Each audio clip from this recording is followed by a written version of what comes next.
तुम्हारे आने की इत्तला मुझे पहले ही मिल गई थी। मैं तुम्हारे इंतजार में था। जो 2 लीडर तुम्हारे टारगेट पर हैं, इन पर मेरा असर है। वो हर जुमेरात को यहाँ हाजिरी देने आते हैं। परसों जुमेरात है, शाम को मेरे पास आ जाना। मैं तुम्हें अपना मुर्शिद कहकर इनसे मिलवाऊंगा। आगे तुम संभाल लेना। अब तुम चले जाओ।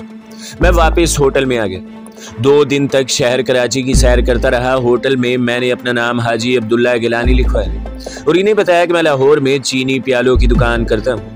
जुमेरात की शाम को मैं साहिली झोंपड़ी में पहुंच गया। वहां मैंने अपना टारगेट देखा। सिंध और बलोचिस्तान के दोनों लीडर सफेद लिबास में मजजूब के सामने चिटाई पर अदब से बैठे थे। मुझे देखते ही मजजूब उठ खड़ा हुआ, लपक कर मेरे घुटनों को हाथ लगाया और हाथ बांध कर बोला, हुजूर, आज मैं अपनी खुशबख्ती पर जिस कदर भी नाज करूं कम है। मेरा नसीब कि आप तशरीफ लाए। ये कहकर इसने मुझे बेहद अकीदत से चारपाई पर बिठाया। दोनों लीडर भी अकीदत से उठ खड़े हुए थे।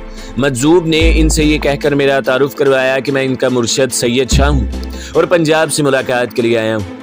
लीडरों पर मेरा मजीद असर डालने के लिए इसने हाथ बांध कर कहा, हुजूर सैयद साहब, हुजूर की ज़ियारत मैंने रात ख्वाब में ही कर ली थी। मैंने आपको मुल्तान के ऊपर उड़ते हुए देखा था। मैंने झूठ को मजीद वजनदार बनाते हुए अपनी दाढ़ी पर हाथ फेरा और जलाली अंदाज में कहा, हम मुल्तान में बुजुर्गाने दीन के मज़ारों पर हाजिरी देने के लिए उतरे थे। हमें वहाँ अस्फहान का एक जिन मिल गया और वो भी वहाँ ज़ियारत के लिए आया हुआ था। वो हमें अपने साथ अस्फहान ले गए। आज का सारा दिन हमने अस्फहान में गुजारा। अभी अभी हमारा दोस्त जिन हमें यहाँ छोड़ कर गया है। मजजूब सुबहान अल्लाह का विर्द करता हुआ सर को झटका देकर मेरे कदमों से लिपट गया। दोनों लीडर मेरी तरफ गहरी अकीदत से तक रहे थे। उन्होंने भी बारी बारी मेरे घुटनों को छुआ। कुछ देर बाद जब मैं वहाँ से जाने के लिए उठा तो दोनों लीडर मेरे मुरीद बन चुके थे। दूसरे रोज़ मैं इनके यहाँ बारी बारी पहुँचा कराची के हसीन तरीन इलाकों के बंगलों में इनका क़याम था। हर बंगले में मेरी ज़बरदस्त आओ भगत हुई। तरह तरह के मसाइल मुझसे बयान किए गए, जिनके हल के लिए मैंने कई तावीज़ लिख कर दी। इन लीडरों ने मुझसे अपने सियासी इक़्तिदार के बारे में भी बात की। मैं फ़ौरन मुराकबे में चला गया। मुराकबा ख़त्म करने के बाद मैंने उन्हें हिदायत की कि इनका उरूज इसी नुक्ते में पोशीदा है कि वो मुल्क की मुखालफत न करें, अलबत्ता बाज़ पॉलिसियों के बारे में नोक झोंक जारी रखें। ऐसा करने से उन्हें वो उरूज हासिल हो जाएगा जिसके वो मुमतनी हैं। चुनांचे अभी मैं कराची में ही था कि इन दोनों लीडरों के बयान अखबारात में आ गए, जिनमें उन्होंने किसी पॉलिसी के बारे में नुक्ताचीनी की थी। मेरा मकसद हल हो गया। मैंने इकरार रेडियो ट्रांसमीटर पर कोड में अमृतसर के कर्नल गुरमीत सिंह को पैगाम दी कि मैं मजीद 2 लीडरों को V2 गोली खिलाने में कामयाब हो गया हूँ। हालांकि इनके हिस्से की गोलियां मेरे पास मौजूद थी। कर्नल गुरमीत सिंह ने मुझे मुबारकबाद दी और बताया कि इन लीडरों के बयानात इनके पास पहुंच गए हैं। इसी तरह मैंने अपने हिस्से के चौथे लीडर को भी राम कर लिया। यूं मुझे भारतीय इंटेलिजेंस का एतमाद हासिल हो गया। अब मैं पाकिस्तान में मुल्क दुश्मन सरगर्मियों में मसरूफ भारतीय जासूसों के खिलाफ कार्रवाई करने के लिए आज़ाद था। सबसे पहले मैंने क्लिफ्टन की झोंपड़ी में मुकीम जासूस को कुरेदने की कोशिश की, मगर इसे सिवाय जगदेश चंद के किसी और जासूस का इल्म नहीं था। मैं फैसलाबाद वापस आ गया। जगदेश चंद उर्फ मास्टर फैरोजदीन मेरी कार्रवाई से मुतमईन था। मैं 3 रोज़ फैसलाबाद के एक होटल में मुकीम रहा। दिन में एक बार जगदेश चंद से ज़रूर मुलाकात होती। बातों ही बातों में एक रोज़ मैंने इसे बताया कि पाकिस्तानी CID हमारे पीछे लगी हुई है और मुमकिन है हम किसी वक्त गिरफ्तार कर लिए जाए। जगदेश चंद ने किसी तशवीश का इजहार न किया, बल्कि कहने लगा कि पुलिस को हमारे पास से कोई सबूत हासिल नहीं होगा। मैंने कहा, हम न सही, लेकिन इस इलाके में हमारे जो दूसरे साथी काम कर रहे हैं, हो सकता है वो पकड़े जाएं। इस तरह वो हमारे लिए खतरा जान बन सकते हैं। जगदेश चंद ने घमंड में आकर कहा कि इस इलाके में सिवाय इसके कोई दूसरा जासूस नहीं है। इसने बताया कि हम किसी एक मुल्क में ज़्यादा जासूस जमा करने के खिलाफ हैं। इस वक्त लाहौर में हमारा एक जासूस और इस्लामाबाद में 2 सीक्रेट स्पाई काम कर रहे हैं। कराची जैसे बड़े शहर में हमने एक ही जासूस को रखा हुआ है। इस हिंदू मास्टर स्पाई ने मुझे वह तमाम मालूमात फराहम कर दी थी जिनकी मुझे तलाश थी। मैं इस्लामाबाद रवाना हो गया। जानबूझकर मैंने ऐसी बस में सफ़र किया जो आधी रात को इस्लामाबाद पहुंचती थी। इस वक्त किसी भारतीय जासूस का मेरी निगरानी करना मुश्किल बात थी। मैं सीधा एक पुलिस चौकी पहुंचा। ये पुलिस चौकी गैर मारूफ सी थी। एहतियात के तकाज़ों के मलहूज रखते हुए मैं खुद चौधरी साहब की कोठी पर नहीं जाना चाहता था। पुलिस चौकी में एक हवालदार कुर्सी पर बैठा ऊँघ रहा था। 2 सिपाही बेंच पर लेटे सो रहे थे। मैंने हवालदार के कांधे को ज़रा सा हल्का सा जगाया तो वो बिड़बिड़ा कर बोला, कौन है? जनाब, क्या मैं एक फ़ोन कर सकता हूँ? मैंने कहा। हवालदार को तो जैसे मैंने गोली मार दी थी। पंजे झाड़ कर मेरे पीछे पड़ गया। इसने मेरी दरवेशों जैसी शक्ल की भी कोई परवाह नहीं की। मौलवी साहब, आधी रात को आप कहाँ फ़ोन करने आ गए? आप हैं कौन? मुझे तो आप कोई फ्रॉड लगते हैं। क्यों ना मैं आपको हवालात में बंद कर दूं? कहाँ फ़ोन करना है आपको? मैंने चौधरी साहब का नाम लिया तो एकदम से अटेंशन हो गया और फ़ोन आहिस्ता से आगे कर दिया। मैंने वो खुफिया नंबर घुमाया जो मुझे चौधरी साहब ने दिया था। दूसरी तरफ से किसी आदमी की भारी आवाज़ आई, कोड नंबर प्लीज। मैंने आहिस्ता से कहा, दरवेश। क्लिक क्लिक की दोबारा आवाज़ पैदा हुई और चौधरी साहब की नींद में डूबी हुई आवाज़ सुनाई दी। मैंने उन्हें बताया कि एक अहम तरीन मसले के सिलसिले में उन्हें मेरे पास आना होगा। उन्होंने सिर्फ इतना पूछा कि मैं कहाँ से फ़ोन कर रहा हूँ। मैंने पुलिस चौकी का नाम बता दिया। मैं आ रहा हूँ यह कहकर उन्होंने फ़ोन बंद कर दिया। चौकी हवालदार तो अब मेरी आओ भगत में लग गया था। इसने बेंच पर सोए हुए दोनों सिपाहियों को उठाकर अटेंशन कर दिया। जब मैंने इसे बताया कि चौधरी साहब आ रहे हैं तो वह बेचारा मेरे आगे पीछे फिरने लगा और मौलवी साहब कहते कहते इसकी जुबान सूख रही थी।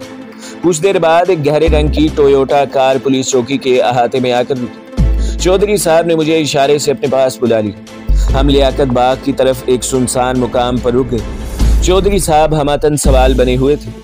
मैंने उन्हें सारी रोदात सुनाकर कहा कि उन्हें क्लिफ्टन कराची के मजदूर, फैसलाबाद के घड़ी साल और इस्लामाबाद की शुबाना को सुबह होने से पहले गिरफ्तार कर लेना चाहिए और इनकी गिरफ्तारी को राज में रखा जाए। इस्लामाबाद के खुशखुशी बालों वाले भारतीय जासूस और लाहौर की भारतीय जासूस को इसके बाद पकड़वा लिया जाएगा। चौधरी साहब ने मुझसे फैसलाबाद और कराची वाले जासूस का एड्रेस और हुलिया मालूम किया और कहा, ये लोग अभी थोड़ी देर में गिरफ्तार कर लिए जाएंगे। इनके गिरोह के बाकी लोग कहाँ हैं? मैंने बताया कि इस वक्त सिर्फ यही लोग मसरूफ अमल हैं। इस्लामाबाद और लाहौर वाले मुझसे राब्ता कायम करेंगे तो इनकी गिरफ्तारी भी अमल में आ जाएगी। चौधरी साहब कहने लगे, तुम अगर बाहर रहे तो भारतीय इंटेलिजेंस को तुम पर शक हो सकता है कि तुम डबल जासूस और ये गिरफ्तारी तुम्हारी मुखबरी पर अमल आई है। बाकी 2 जासूस पकड़ लिए गए तो मुझे भी गिरफ्तार कर लीजिएगा और अखबारों में यह खबर दे दी जाएगी कि फैसलाबाद में मुकीम एक भारतीय जासूस पकड़ा गया है, जिसकी निशानदही पर पुलिस मुल्क में गैर मुल्की जासूसों के पूरे गिरोह को गिरफ्तार करने में कामयाब हो गई है। इसके बाद जेल से फरार हो जाऊंगा और सरहद अबूर करके भारत चला जाऊंगा ताकि अपने अगले और अहम तरीन मिशन की तकमील कर सकूं। मैंने कहा। शुबाना की कोठी का चौधरी साहब को इल्म था। उन्होंने मुझे तो एक होटल में पहुंचाया और खुद सिटी पुलिस के खास दस्ते के साथ शुबाना की कोठी पर छापा मारकर इसे गिरफ्तार करके हेडक्वार्टर पहुंचा दिया। इस दौरान वो फैसलाबाद और कराची के जासूसों की गिरफ्तारी का बंदोबस्त कर चुके थे। नतीजतन सुबह होने तक संधिया, जगदेश और क्लिफ्टन कराची का साहिली मजजूब गिरफ्तार होकर काल कोठरियों में बंद हो चुके थे। मेरी हिदायत के मुताबिक इन तीनों को एक दूसरे की गिरफ्तारी से बेखबर रखा गया था। दूसरे रोज मैंने कसदन चौधरी साहब की कोठी या दफ्तर का रुख नहीं किया। अभी तक ये खबर प्रेस में नहीं दी गई। मुझे अब इस्लामाबाद वाले जासूस की तलाश थी। इससे राब्ता कायम करने का मेरे पास कोई जरिया नहीं था। मैंने रेलवे स्टेशन, लियाकत बाग और एयरपोर्ट के कई चक्कर लगाए मगर इससे मुलाकात न हुई। अभी मुझे लाहौर वाले जासूस को भी पकड़वाना था जो मजजूब बनकर रह गया था। अचानक मुझे याद आया कि लाहौर वाले जासूस ने बताया था कि मैं खास फ्रीक्वेंसी पर इससे गुफ्तगू कर सकता था। मैं फौरन अपने होटल के कमरे में आया और रेडियो ट्रांसमीटर खोलकर लाहौर वाले भारतीय जासूस को सिग्नल दिया और इससे कहा कि मुझे इस्लामाबाद की फिजा में खतरे की बू महसूस हो रही है। संधिया और जगदेश शायद रुपोश है। इस्लामाबाद में मुतय्यन कालीदास का भी कुछ इल्म नहीं।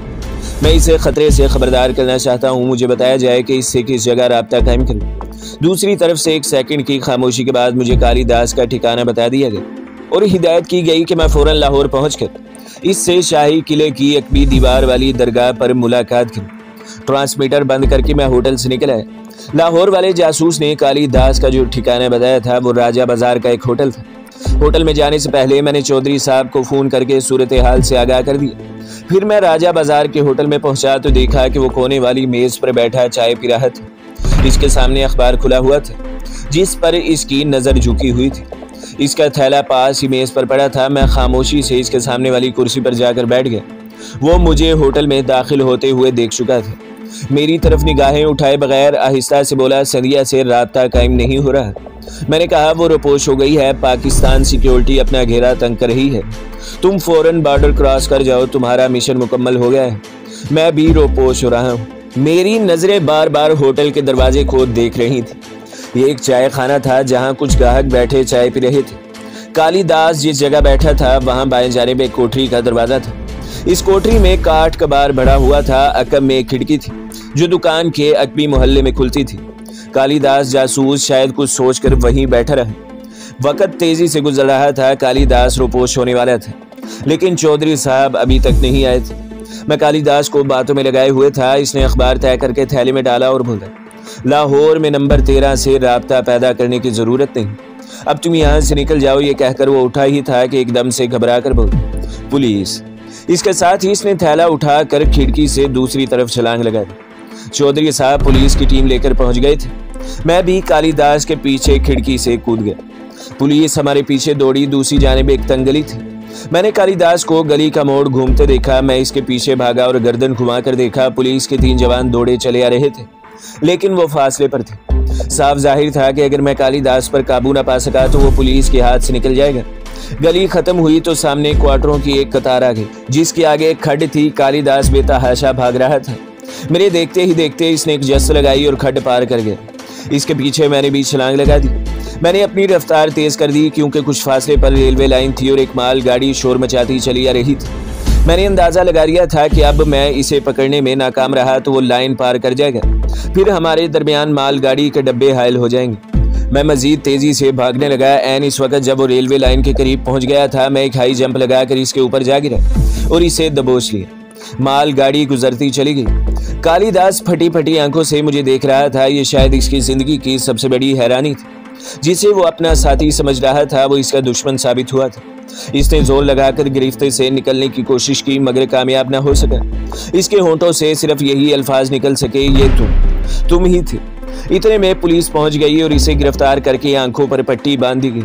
चौधरी साहब भी पहुंच गए और बोले, अगर तुम हिम्मत न करते तो ये हमारे हाथ से निकल गया होता।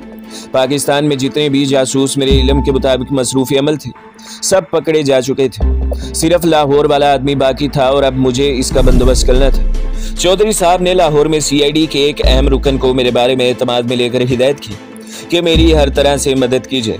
मैं उसी रोज शाम की फ्लाइट से लाहौर रवाना हो गया और शाम 7 बजे लाहौर पहुंचा। वहां से सीधा CID के अहम रुकन के बंगले पर गए। ये साहब दरमियानी उम्र के बड़े चुस्त और कसरती जिस्म वाले मलक साहब थे। उन्होंने एक तेज निगाह से मेरे सूफियाना हुलिये का जायजा लिया और मुझे एक तनहा कमरे में ले गए। कुछ देर मुझसे बातें करते रहे, फिर पुलिस हेडक्वार्टर फोन किए। जब मैं मलक साहब के बंगले से निकलकर रिक्शे में सवार हुआ तो पुलिस की एक पार्टी जीप में पीछे चली आ रही थी। रात का पहला पहर था, बाहर का मौसम था। किले के पहलू से होकर गुजरने वाली सड़क पर काफी रौनक थी। बसें, ट्रक, रिक्शे और मोटरें आ जा रही थी। मीनारे पाकिस्तान के पास लोग टोलियों में बैठे खुशगपियों में मसरूफ थे। मैं जिस हुलिये में था, इसमें मेरा कोई करीबी अजीज भी नहीं पहचान सकता था। मैंने रक्षा दरगाह से काफी पीछे रुकवा लिया था। तस्बीह मेरे हाथ में थी, शानों पर जर्द रुमाल था और मैं दरवेशाना शान के साथ तस्बीह फेरता दरगाह की तरफ चल दिया।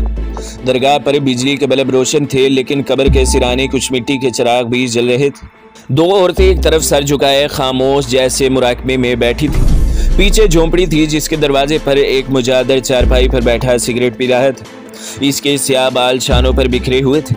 गले में रंग बिरंग मनकों वाली मालाएं थी। मैं कब्र के करीब खड़े होकर फातिहा पढ़ने लगा और माहौल का जायजा लेता रहा। मुझे वो मजजूब कहीं नजर नहीं आ रहा था। मैं इसकी शक्ल से अच्छी तरह वाकिफ था। फातिहा पढ़ने के बाद मैं मज़ार से हट गया और एक चबूतरे पर बैठकर आहिस्ता आहिस्ता तस्बीह फेरने लगा। मैं जिस शख्स की तलाश में वहां आया था वो कहीं नजर नहीं आ रहा था। जो 2 औरतें मुराकबे में बैठी थी, इनमें से एक उठकर मेरी तरफ बढ़ी। इसने चादर ओढ़ रखी थी, इसका जिस्म भारी था। मेरा माथा ठनका। करीब आकर इसने बड़े अदब से मुझे सलाम किया और बोली, पीर भाई मुर्शद साईं से मिलने आए हैं। मैं इसके चेहरे को देखने लगा। मुंह से एक लफ्ज भी ना निकाला। वो मेरे सामने जमीन पर बैठ गई।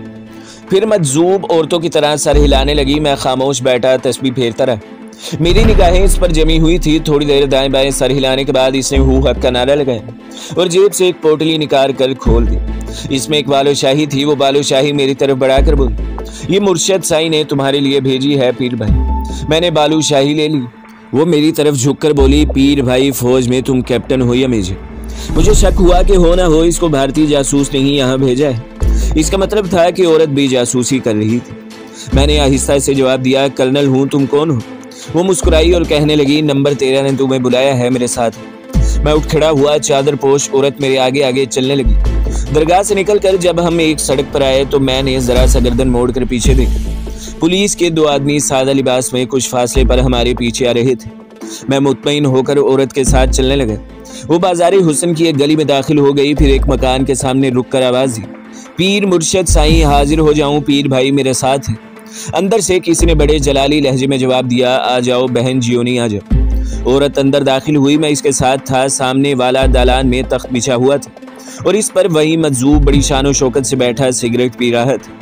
दो औरतें इसके कांधे दबा रही थी। भारतीय जासूस ने मेरी तरफ देखा और बैठने का इशारा किया, साथ ही हवा में बाजू लहरा कर बोला, चले जाओ सब चले जाओ, हमें अपने पीर भाई से राज़ो नियाज की बातें करनी है। जो औरतें कंधे दबा रही थी और दूसरी कोठी में चली गई और जो औरत मुझे साल लेकर आई थी वो बाहर निकलने लगी तो मैंने अर्ज किया, मुर्शद साईं जियोनी को यहीं रहने दें, हमारी बातों से इसे भी फायदा पहुंचेगा। चली जाओ, यहाँ से निकल जाओ। वो गुर्राया तो औरत जल्दी से बाहर निकल गई। मजजूब अब अपनी असल हालत में आ गया। कहने लगा, क्या सब लोग रोपोश हो गए हैं? कहीं ये लोग पकड़े तो नहीं गए? जगदेश ने अभी तक राब्ता कायम नहीं किया। वो बोले जा रहा था, लेकिन मेरी सारी तवज्जो इस औरत की तरफ लगी थी जो मेरे हाथ से निकली जा रही थी। मैंने यूं ही अपनी जेब में हाथ डालकर इसे टटोला और कहा, मैं एक जरूरी कागज भूल आया हूँ, अभी लेकर आता हूँ। मजजूब मेरा मुंह तकने लगा, कौन सा कागज भूल आए हो? मैं जवाब देने के बजाय तेजी से बाहर निकल गया। औरत इतनी देर में गायब हो चुकी थी। अलबत्ता सीआईडी के दोनों आदमी कुछ फासले पर अंधेरे में खड़े थे। मैं दौड़कर इनके पास गया और कहा कि अभी अभी जो चादर पोश औरत बाहर निकली थी, इसे फौरन पकड़ लो। ये कहकर मैं भागकर वापस मकान में आ गया और फिर ये देखकर मेरे पांव तले जमीन खिसक गई कि मजजूब तख्त पर मौजूद नहीं थे। मैंने कोठरी का दरवाजा खोल दिया तो वो बिल्कुल खाली थी। मैं सीढ़ियां फलांगता हुआ ऊपर छत पर गया। यहाँ भी एक छोटा सा कमरा था, इसका दरवाजा बंद था। मैंने टक्कर मारकर दरवाजा खोल दिया। वो कोने में बैठा ट्रांसमीटर की मदद से सिग्नल देने की कोशिश कर रहा था। मैंने इस पर छलांग लगा दी। वो दूसरी तरफ लुढ़क गया और फुर्ती से पिस्तौल निकाल कर फायर कर दिया। गोली सनसनाती हुई मेरे कान के करीब से होकर सामने दीवार में पैवस्त हो गई। मैंने झपट कर इसके हाथ से पिस्तौल गिरा दिया। इसने इंतहाई गुस्से में मुझे गद्दार कहा। पिस्तौल मैंने उठा लिया था। गोली की आवाज सुनकर सीआईडी के दोनों आदमी और चंद सिपाही छत पर आ गए। भारतीय जासूस और इसका रेडियो ट्रांसमीटर कब्जे में ले लिया गया था। वो चीख चीख कर कह रहा था, तुम भी मारे जाओगे, मैंने सिग्नल दे दिया है। वो लोग तुम्हारे घर वालों को पकड़ कर किले में ले जाएंगे और सबको मार डालेंगे। पुलिस पार्टी इसे हथकड़ी लगाकर बाहर ले आई। मैंने सीआईडी वालों से चादर वाली औरत के बारे में पूछा। उन्होंने गली के बाहर सड़क पर खड़ी जीप की तरफ इशारा किया। औरत वहां पुलिस की हिरासत में सर झुकाए बैठी थी। पुलिस इन दोनों को किले में ले गई। मैंने रक्षा पकड़ा और सीधा मलक साहब के बंगले पहुंच गया। इन्हें मिशन की कामयाबी की इतला की और इस्लामाबाद चौधरी साहब को फोन करके इनसे लाहौर आने की दरख्वास्त की। उन्होंने कहा कि वो सुबह की फ्लाइट से पहुंच जाएंगे। अब मुझे ये फिक्र लाहक हो गई थी कि अगर इस बदबख्त जासूस ने वाकई मेरे बारे में पीछे कोई सिग्नल दे दिया है तो मुझे भारत पहुंचते ही गिरफ्तार करके शूट कर दिया जाएगा और मेरा असल मिशन अधूरा रह जाएगा। हकायक मालूम करने का मेरे पास एक ही जरिया था कि मैं इसी पर V2 गोली आजमाऊं और ये तजर्बा चौधरी साहब की मौजूदगी में करना चाहता हूँ।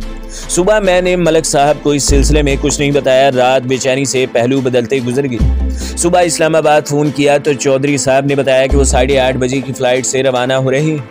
मलक साहब गिरफ्तार शुदा जासूसों से पूछगछ करने के लिए किले की तरफ चल दिए।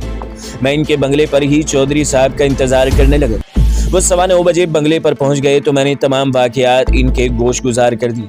उन्होंने मेरे मंसूबे से इत्तफाक किया। 10 बजे हम किले के तहखाने में पहुंच गए। V2 गोलियां मेरे पास थी। जासूस को जिस कोठरी में बंद किया गया था इसमें खुफिया सुराख था जिसमें इसकी नकलो हरकत आसानी से देखी जा सकती थी। मैं इस सुराख के करीब दीवार से लगकर खड़ा हो गया और V2 गोली पानी में घोलकर गिलास अपने पास ही मेज पर रख लिया था। चौधरी साहब पिस्तौल हाथ में लिए अकेले कोठरी में दाखिल हो गए।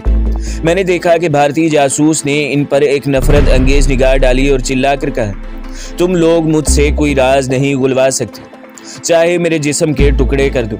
तुम्हारा आधा पाकिस्तान हमसे काट कर अलग फेंक दिया है। बहुत जल्द तुम्हें बाकी बचे हुए पाकिस्तान से भी हाथ धोने पड़ेंगे। तो दोस्तों, अगली किस देखने के लिए हमारे चैनल को सब्सक्राइब करें, वीडियो को लाइक करें और बेल के आइकन को भी दबा दें ताकि हर जो आने वाली वीडियो है वो आपको सबसे पहले मिलती रहे।